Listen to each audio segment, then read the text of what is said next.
Hello everyone, मेरा नाम हर्षल पुजारी है और आपका एक बार फिर से स्वागत है हमारे यूट्यूब चैनल एस्पायरिंग बॉटनिस्ट पर, जहाँ पे हम हमारे मदर सब्जेक्ट बायोलॉजी के बारे में कुछ नई चीज़ें, कुछ नए फैक्ट्स जानेंगे। आज का हमारा टॉपिक है मेंडेलियन जेनेटिक्स। जेनेटिक्स की अगर बात करें तो मेंडल का वर्क एक ऐसा स्टेपिंग स्टोन है जिसकी वजह से आज हम लोग इतना डेवलपमेंट देख पा रहे हैं in the field of genetics. Mendel के पेरेंट्स की बात करें तो वो मोराविया नाम की जगह पर फार्मर थे जो कि सेंट्रल यूरोप में आता है। मेंडल का बचपन प्लांट्स एंड एनिमल्स के बीच गुजरा था, इसलिए उनको बचपन से ही एक क्यूरियोसिटी, एक इंटरेस्ट थी नेचर के प्रति। नेचर को एक्सप्लोर करना उन्हें पसंद था और ये बोला जा सकता है कि यही वो क्यूरियोसिटी थी जो आगे जाकर मेंडल के सक्सेस का मंत्रा बना। 21 ईयर्स की एज में मेंडल ने अपना घर छोड़ दिया था और उन्होंने कैथोलिक मोनेस्ट्री को ज्वाइन कर लिया जो कि ब्रुन नामक जगह पर थी। 1847 में वो पोस्ट बन चुके थे और यहाँ से उनका नाम ग्रेगोर मेंडल पड़ा। ग्रेगोर मेंडल हाई स्कूल में सिखाया करते थे। उन्होंने टाइम निकाल कर लगभग 1851 से 1853 तक यूनिवर्सिटी ऑफ वियना से अपनी आगे की पढ़ाई पूरी की और जब वो वापस ब्रुन ऑस्ट्रिया में आए, उन्होंने वहाँ पे क्रिश्चियनिटी सिखाना स्टार्ट कर दिया। और देखा जाए तो यही से मेंडल के लाइफ का एक न्यू चैप्टर एंड जेनेटिक्स का जन्म हुआ। अब बात करेंगे कुछ इंपॉर्टेंट फैक्ट्स के बारे में जो ग्रेगोर मेंडल के कंट्रीब्यूशन को रिफ्लेक्ट करता है। जैसे कि हमने अभी थोड़ी देर पहले ही देखा कि ग्रेगोर मेंडल ने अपना घर 21 ईयर्स की एज में छोड़ दिया था और उन्होंने ऑस्ट्रियन मोनेस्ट्री को ज्वाइन कर लिया था जो ब्रुन में था। हमने ये भी देखा कि मेंडल ने अपने higher studies university of Vienna से कंप्लीट किया था और वो फिर से ब्रुन आ गए थे 1853 में, जहाँ पे वो लोगों को क्रिश्चियनिटी सिखाते थे। एक दिन मोनेस्ट्री के पीछे जब वो टहलने के लिए निकले तो उनका ध्यान पी प्लांट के पौधों पर गया। अब ये उनकी क्यूरियोसिटी थी जिसने उनको इस बात पर फोकस करने पर मजबूर कर दिया कि पी प्लांट के पौधे तो सेम है, पर इनमें कुछ का हाइट टॉल है तो कुछ का हाइट ड्रॉप है। और यहाँ से ही ग्रेगोर मेंडल ने एक सीरीज़ ऑफ एक्सपेरिमेंट स्टार्ट कर दिया 1854 में स्वीट गार्डन पी प्लांट पर, जिसका साइंटिफिक नेम पाइसम सटाइवम है। मेंडल की क्रिएटिविटी एंड रिजल्ट्स को उन्होंने लॉस के फॉर्म में दुनिया के सामने लाया, जिसको आज हम लोग मेंडल लॉ ऑफ जेनेटिक्स के नाम से जानते हैं। मेंडल ने एक्सपेरिमेंट्स 1854 में स्टार्ट किया था और 1865 में ख़त्म किया। 1866 में उन्होंने लोकल साइंटिफिक सोसाइटी, जिसका नाम नेचुरल हिस्ट्री सोसाइटी था, जो कि ब्रुन में ही था, उन्होंने उनका वर्क एक पब्लिकेशन के फॉर्म में सबमिट किया जिसका नाम एक्सपेरिमेंट इन प्लांट हाइब्रिडाइजेशन था। मैं ये चीज़ बता देता हूँ कि ये इंग्लिश ट्रांसलेशन या ट्रांसलेटेड वर्जन है। उन्होंने लैटिन में ये सारा काम किया हुआ था जिसका नाम था वर्सुची यूबर पी फ्लेंजन हाइब्रिडिन। क्योंकि 1860s में मीडिया इतना स्ट्रांग नहीं था कि जो मेंडल के वर्क को वायरल पूरी दुनिया में कर सके जो आज की मीडिया करती है, इसलिए मेंडल का वर्क कुछ सालों के लिए गायब सा हो गया था। 20th सेंचुरी के स्टार्ट में 3 बॉटनिस्ट थे जिन्होंने मेंडल के वर्क को रीडिस्कवर किया, क्योंकि वो भी अपने रिसर्च को सपोर्ट करने के लिए कुछ सिमिलर टाइप का वर्क ढूंढ रहे थे और ढूंढते ढूंढते वो मेंडल के वर्क तक पहुँचे। ये 3 साइंटिस्ट थे। सबसे पहले ह्यूगो डे व्रिस जो हॉलैंड को बिलोंग करते थे, कार्ल कोरेंस जो जर्मनी को बिलोंग करते थे और इरिक वॉन टेस्टरमैक सेसेनेक जो ऑस्ट्रिया को बिलोंग करते थे। ये कुछ इंपॉर्टेंट टर्म्स हैं जो जेनेटिक्स में यूज़ किए जाते हैं। हम इन सब के बारे में आगे डिटेल में डिस्कस करेंगे। अब बात करते हैं वो 7 कैरेक्टर्स जो मेंडल ने पाइसम सटाइवम जो पी प्लांट है उन पे स्टडी किए थे। कैरेक्टर्स जैसे कि सीड कोट कलर या तो ग्रे है कि वाइट है, फ्लावर कलर पर्पल है या वाइट है, सीड कलर येलो है या ग्रीन है, सीड का टेक्सचर कैसा है, स्मूथ है या रिंकल है, पॉड का कलर कैसा है, ग्रीन है कि येलो है, पॉड का शेप कैसा है, इन्फ्लेटेड है कि कंस्ट्रिक्टेड है या कभी कभी जिसको हम लोग पिंच भी बोलते हैं, स्टेम का हाइट, जो कि एक सबसे इम्पॉर्टेंट कैरेक्टर था क्योंकि वही सबसे पहले उनके नज़र में आया था, जो कि टॉल है या ड्रॉफ है। और फाइनली फ्लावर का पोजीशन या तो एक्सियल है या टर्मिनल है। पी प्लांट के फ्लावर बाइसेक्सुअल होते हैं। बाइसेक्सुअल टर्म हम उन फ्लावर्स के लिए यूज़ करते हैं जिनमें दोनों इसेंशियल फ्लोरल बल्ब्स या फ्लोरल अपेंडेजेस जैसे कि एंड्रोशियम एंड गाइनोशियम होते हैं। एक टिपिकल फ्लावर की बात करें तो फ्लावर में इसेंशियल एंड नॉन इसेंशियल ऐसे फ्लोरल बल्ब्स या फ्लोरल अपेंडेजेस प्रेजेंट होते हैं। नॉन इसेंशियल फ्लोरल बल्ब्स में कैलिक्स एंड कोरोला आता है। कैलिक्स एक ग्रुप है जिसके सिंगल मेंबर को हम लोग सेपल बोलते हैं। वैसे ही कोरोला एक ग्रुप है जिसके सिंगल मेंबर को हम लोग पेटल बोलते हैं। अब आते हैं इसेंशियल फ्लोरल बल्ब्स या फ्लोरल अपेंडेजेस की तरफ। एंड्रोशियम एंड गाइनोशियम ये दो इम्पॉर्टेंट कंपोनेंट्स हैं इसेंशियल फ्लोरल बल्ब्स के।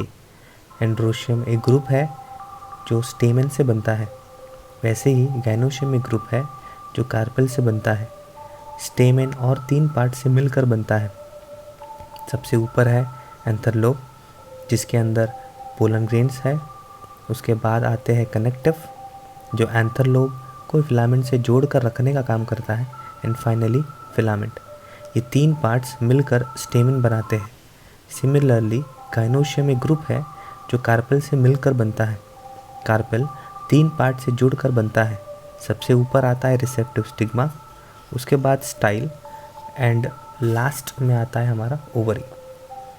एंड्रोशियम फ्लावर में मेल रिप्रोडक्टिव पार्ट को रिप्रेजेंट करता है। गाइनोशियम फ्लावर में फीमेल रिप्रोडक्टिव पार्ट को रिप्रेजेंट करता है। क्रोमोसोम ये हमारे genetic material deoxyribonucleic acid DNA का कॉम्पैक्ट फॉर्म है। क्रोमोसोम 2 वर्ड से जुड़ के बना है, जहाँ पे क्रोमा का मतलब है कलर, वैरस सोमा का मतलब होता है बॉडी। क्रोमोसोम सेल के न्यूक्लियस में तब विजिबल होता है जब हमारा सेल या तो माइटोसिस या मियोसिस ये दोनों में से कोई एक सेल डिवाइडिंग फेज कर रहा है, और बाकी सब टाइम ये कॉम्पैक्ट स्टेट की कोई ज़रूरत नहीं रहती, इसलिए हम लोग को क्रोमोसोम विजिबल नहीं होता। क्रोमोसोम के बदले में हमारा जो सेल है ये क्रोमैटिन थ्रेड के फॉर्म में हमारे जेनेटिक मटेरियल को न्यूक्लियस के अंदर रखता है, और ये बहुत ही विजिबल है। जब हम लोग सेल को प्रोफेज या इंटरफेज में देखते हैं तब ये विजिबल होता है क्रोमैटिन थ्रेड या क्रोमैटिन नेटवर्क के फॉर्म में। डीएनए एक ऐसा लाइब्रेरी है, एक ऐसा रिजर्वायर है जहाँ पे सारा इन्फॉर्मेशन हमारे बॉडी के कैरेक्टर का सारा इन्फॉर्मेशन स्टोर है। तो ये बताना गलत नहीं होगा कि डीएनए एक लाइब्रेरी की तरह काम करता है जहाँ पे सारा का सारा इन्फॉर्मेशन हमारे बॉडी के कैरेक्टर्स को बनाने का वो स्टोर्ड है। जीन एक ऐसा सेगमेंट है डीएनए का जो उसी कैरेक्टर को बनाने के लिए रिस्पॉन्सिबल है।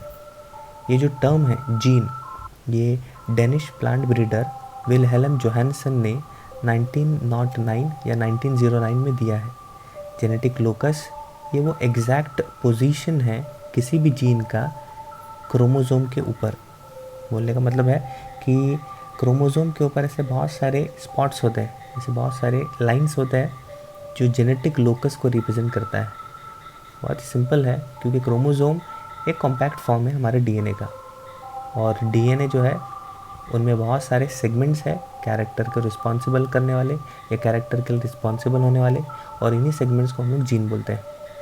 तो अगर हम लोग देख पा रहे हैं कि इमेज में एक क्लियर कट रिप्रेजेंटेशन दिख रहा है हम लोग को क्रोमोसोम का और जीन का, तो यहाँ पे अगर देख पा रहे हैं तो हम लोग ये जो क्रोमोसोम है इस क्रोमोसोम के ऊपर अलग अलग लाइन्स है।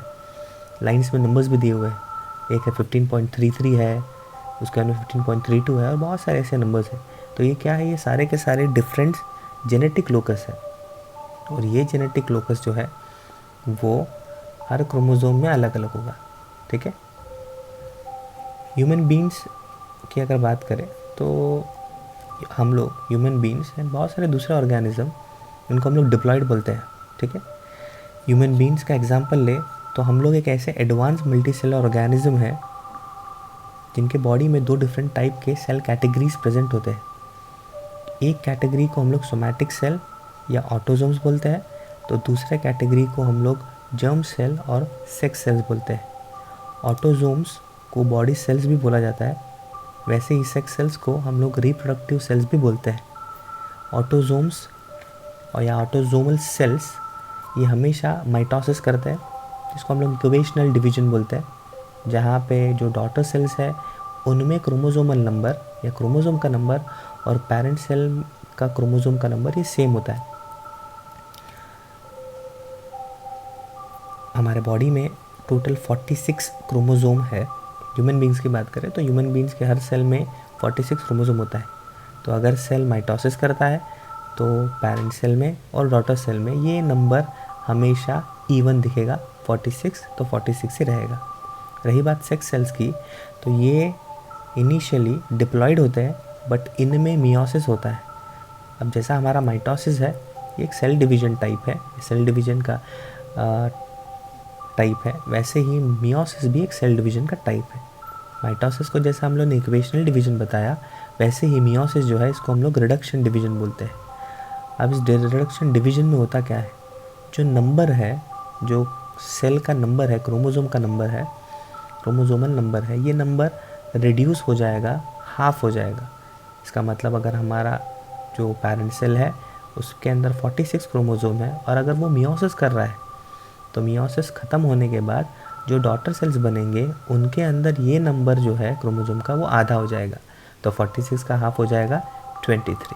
तो जो हमारा सेल अभी तक डिप्लॉयड था वो मियोसिस के बाद में हैप्लॉयड हो जाएगा। ठीक है, तो जो नंबर है जैसा मैंने बताया ये हाफ हो जाएगा। एक्चुअल में देखा जाए तो ये एक नेचर का फैक्ट है कि हम ह्यूमन बींग्स जो है, जो कि डिप्लॉयड ऑर्गेनिज्म है, ये हैप्लॉयड गैमेट के फ्यूजन से बने हैं। Male gamete sperm and female gamete egg के फ्यूजन के बाद जाइगोट बनता है, और जाइगोट क्या है, ये डिप्लॉयड फेज का सबसे पहला सेल है। मियोसिस जो रिडक्शन डिवीजन है ये 2 फेजेस में ख़त्म होता है, मियोसिस 1 एंड मियोसिस 2। चाहे वो मियोसिस 1 हो या मियोसिस 2 हो, इनमें 2 सब फेजेस होते हैं। सबसे पहले को हम लोग कैरियोकाइनेसिस बोलते हैं और दूसरा होता है साइटोकाइनेसिस।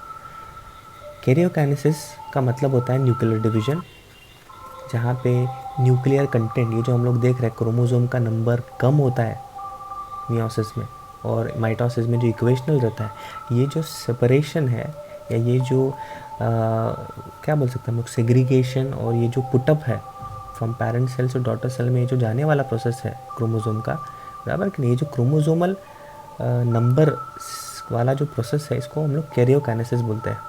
और ये साइटोकाइनेसिस क्या होगा, साइटोप्लाज्मिक डिवीजन को हम लोग साइटोकाइनेसिस बोलते हैं। ठीक है, जैसे मैंने बताया कि मियोसिस रिडक्शन डिवीजन है, और इस रिडक्शन डिवीजन से क्या होगा, इस रिडक्शन डिवीजन के बाद में ये जो क्रोमोसोम नंबर है, पेरेंट सेल का क्रोमोसोम नंबर 46, ये हमेशा हाफ हो जाएगा इंटू 23। जैसे मैंने पीछे भी बताया कि मियोसिस जो है ये 2 फेजेस में ख़त्म होता है, मियोसिस 1 एंड मियोसिस 2। मियोसिस 1 जो है ये और 4 फेजेस में ख़त्म होता है। ठीक है, तो अभी इनमें 4 फेजेस कौन से हैं, अभी हम लोग कैरियोकाइनेसिस के फेजेस की बात कर रहे हैं। तो मियोसिस 1 में जो कैरियोकाइनेसिस फेज़ है ये 4 फेजेस में ख़त्म होता है। कौन कौन से, प्रोफेज़ 1, मेटाफेज़ 1, एनाफेज़ 1 एंड टेलोफेज़ 1। ठीक है, अब यहाँ पे क्या होगा, यहाँ पे हमारा न्यूक्लियर डिवीजन होगा। प्रोफेज़ 1 सबसे लॉन्गेस्ट फेज़ है पूरे सेल डिवीजन में। अगर हम लोग माइटोसिस को भी कंपेयर करें या माइटोसिस का प्रोफेज़ भी कंपेयर करें मियोसिस से, फिर भी सबसे लॉन्गेस्ट फेज़ जो है वो प्रोफेज़ 1 है। प्रोफेज़ 1 और 5 फेजेस में डिवाइड होता है, leptotene, zygotene, pachytene, diplotene and diakinesis. हमारे हर सेल में दोनों पेरेंट्स से मिले हुए क्रोमोसोमल कॉम्बिनेशंस होते हैं। ड्यूरिंग जाइगोटीन ये सारे क्रोमोसोम जोड़ी या पेयरिंग बनाना स्टार्ट करते हैं। अब पेयरिंग में क्या होता है, क्रोमोसोम 3 पार्ट से बना होता है। ये हम लोग को ऑलरेडी पता है कि ये 3 पार्ट से मिलकर बनता है, centromere, P arm and Q arm. ठीक है, होमोलॉगस क्रोमोसोम वो क्रोमोसोम है जो एक फादर से आता है, एक मदर से आता है, या एक फादर साइड को और एक मदर साइड को रिप्रेजेंट करता है, जिसमें shape, size, centromere position and genetic locus match करते हैं। तो ये दोनों क्रोमोसोम जिनमें सारी चीज़ें मैच हो जाती है, ये पेयर बनाते हैं, जोड़ी में आते हैं, और ऐसे क्रोमोसोम को हम लोग होमोलॉगस क्रोमोसोम बोलते हैं। तो नॉन होमोलॉगस क्रोमोसोम क्या होगा? नॉन होमोलॉगस क्रोमोसोम वो क्रोमोसोम है जिनका centromere, P arm Q arm का साइज़ यहाँ तक कि जेनेटिक लोकस मैच नहीं करेगा। जैसा हम लोग ने देखा कि हमारे हर एक सेल में, डिप्लॉइड सेल में कितने क्रोमोसोम हैं? 46। कितना पेयरिंग होगा इसका? 23 पेयर बनेंगे, ठीक है। तो फर्स्ट पेयर से 22nd पेयर तक अगर हम लोग देखें तो हर क्रोमोसोम के साइज़, स्ट्रक्चर, जेनेटिक लोकस में डिफरेंस होगा। तो अगर आप फर्स्ट क्रोमोसोम पोजीशन में से एक क्रोमोसोम को निकाल लो और 5th क्रोमोसोम वाले पोजीशन से एक क्रोमोसोम को निकालो और दोनों को साथ में रखो तो दोनों सेम नहीं दिखेंगे। क्यों? क्योंकि इनके साइज़ में, इनके शेप में, यहाँ तक कि जेनेटिक लोकस में डिफरेंस होगा। इमेज में आप देख पा रहे हैं haploid state and diploid state को। हैप्लॉइड स्टेट ऑफ सेल को N से रिप्रेजेंट करते हैं एंड डिप्लॉइड स्टेट को 2N से। यहाँ पर homologous and non homologous chromosome को भी अच्छे से दिखाया हुआ है। सिंपल आप येलो सब मेटासेंट्रिक क्रोमोसोम को ब्लू एक्रोसेंट्रिक क्रोमोसोम से अगर कंपेयर कर रहे हैं तो इन दोनों में साइज़, शेप का तो डिफरेंस है ही, और इनमें जेनेटिक लोकस भी अलग है। In next image actual human male karyotype है, जहाँ पे क्रोमोसोम को स्टेनिंग टेक्निक से दिखाया हुआ है, जहाँ पे हम लोग क्लियरली देख पा रहे हैं जेनेटिक लोकस को जो भी स्टेन्ड हुआ है, और एट द एंड हम लोग लास्ट में X chromosome and Y chromosome को देख सकते हैं। देख पा रहे हैं यहाँ पे सारे के सारे क्रोमोसोम जो है उनको स्टेनिंग टेक्निक के थ्रू यहाँ पे स्टेप बाय स्टेप अरेंज किया हुआ है। हम लोग बहुत ही क्लियरली देख पा रहे हैं कि कैसे 46 क्रोमोसोम है, 23 पेयर है, 22 ऑटोसोम है, और लास्ट वाला जो है वो सेक्स क्रोमोसोम है। वहाँ पे अगर हम लोग देख पा रहे हैं, इजीली देख पा रहे हैं कि लास्ट में एक्स एंड वाई ये 2 सेक्स क्रोमोसोम भी है। जीन के अल्टरनेट फॉर्म को अलील बोलते हैं। जीन कैरेक्टर्स को कंट्रोल करता है। ये भी बोला जा सकता है कि जीन की वजह से कैरेक्टर्स अपीयर होते हैं, बट बहुत बार ये जीन के बहुत सारे अल्टरनेट वर्जन्स होते हैं, जैसे कि पी प्लांट का हाइट। इसका ये जो हाइट वाला कैरेक्टर है इसके 2 वर्जन है, टॉल एंड ड्वार्फ।